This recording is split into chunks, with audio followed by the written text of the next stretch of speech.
Our Auckland winter of 2017 was long and wet.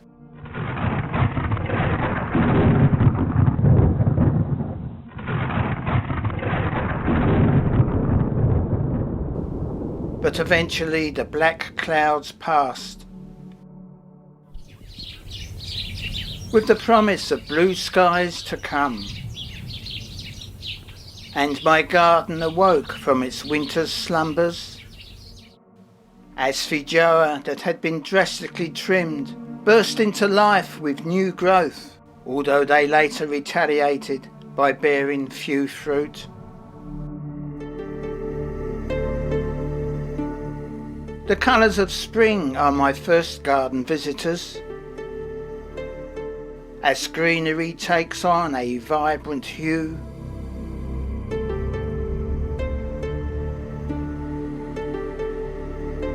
And other colours are vibrant and fresh.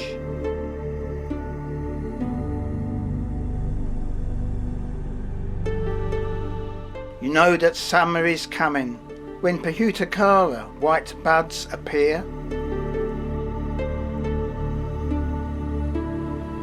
Turning red to produce New Zealand's Christmas tree.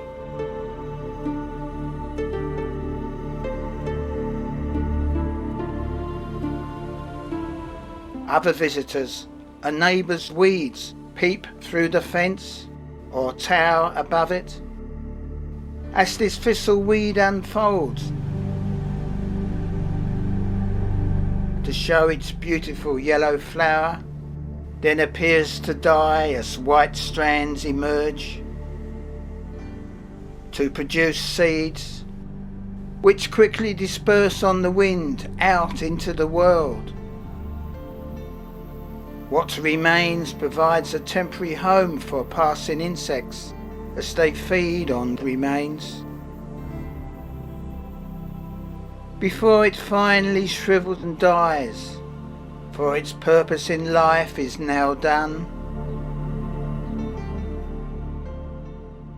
An early spring visitor to my garden was this fantail, perched on the fence, head consciously jerking around looking for insects to catch and consume. It just didn't stay still for long. I noticed that it appeared to have half its tail missing, maybe an encounter with a local cat. But anyway, it didn't appear to restrict its agility. As spring progresses, it's time to dig the vegetable garden, and the dug soil exposes a few worms, which attracts more feathered friends.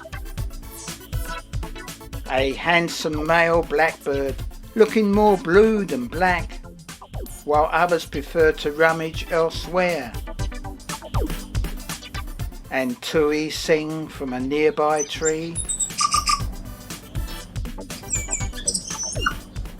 The garden also attracts insect visitors, showing evidence of meals taken, and often not a small meal.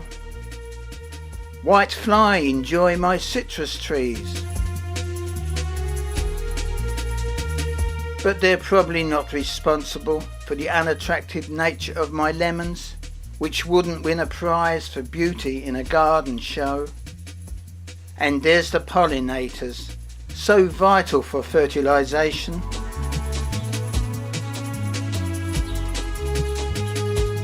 Young praying mantis. This one is around 15 millimeters long, and this one only 8 millimeters, and that I know as I measured him or her. As my vegetables grow, more insects appear, wanting to share the fruits of my endeavours.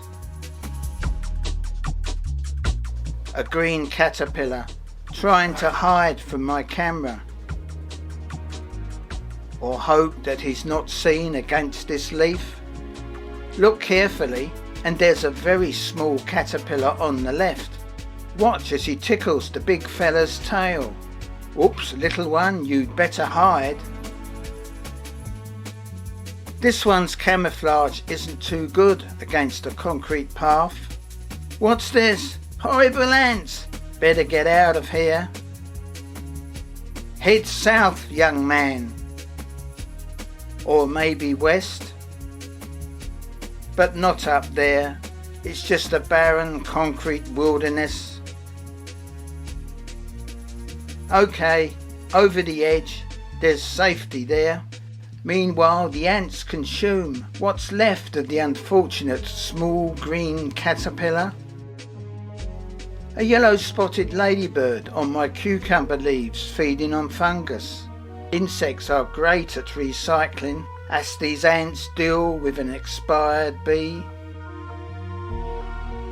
And as the heat of summer arrives, so does the sound of cicada. Difficult to spot in the trees, but their discarded shells are numerous around the garden.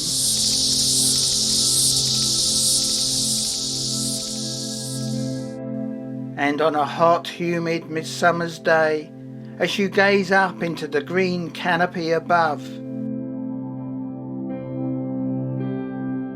you can imagine monkeys swinging around searching for fruit. Hey, stop dreaming, there's no monkeys up there. This is a suburban garden, and the nearest zoo is over the other side of town. And the street is down there, only a few metres away. The only furry creatures to be found are neighbours' felines, and there's one over there. He probably thinks he cannot be seen as he hides behind the grass, but I can spot his feline eyes a mile away. I wonder what he's thinking with his unblinking stare. Another common visitor to my garden, actually a permanent resident, hiding away in large numbers, are skinks, members of the lizard family. There must be hundreds sharing my garden. They are easily disturbed and quickly disappear, except for eyes peeping out watching. On this day they didn't return, so I was left shooting cobwebs, but there's always tomorrow. Well, actually no, for the following day was wet, and not a day for skinks who hide on days like this. Next day I set up my camera on my scruffy fence and waited, but not for long, as there's a face appearing already. Over there on the right is their off-stage dressing room, from where they emerge to perform. Here they are. Skinks are cold-blooded reptiles and come out, especially in the sun, to warm their blood. Their different colours don't necessarily differentiate the sexes. You need to see the colour underneath their bellies to determine that.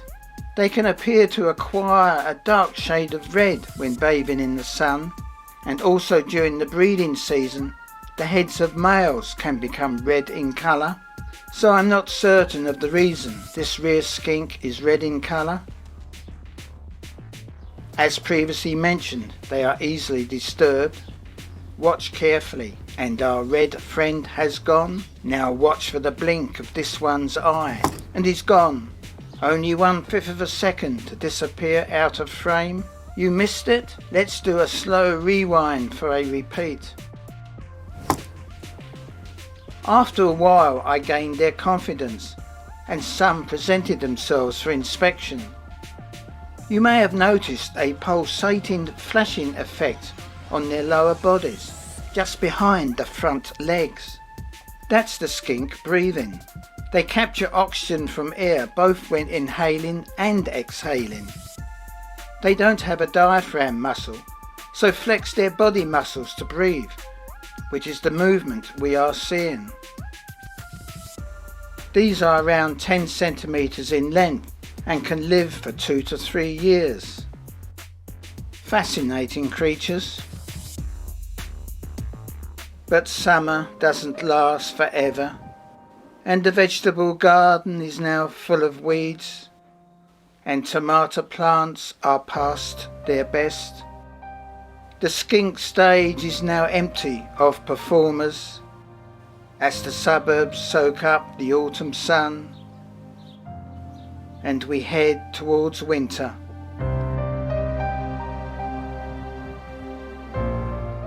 and grey skies again.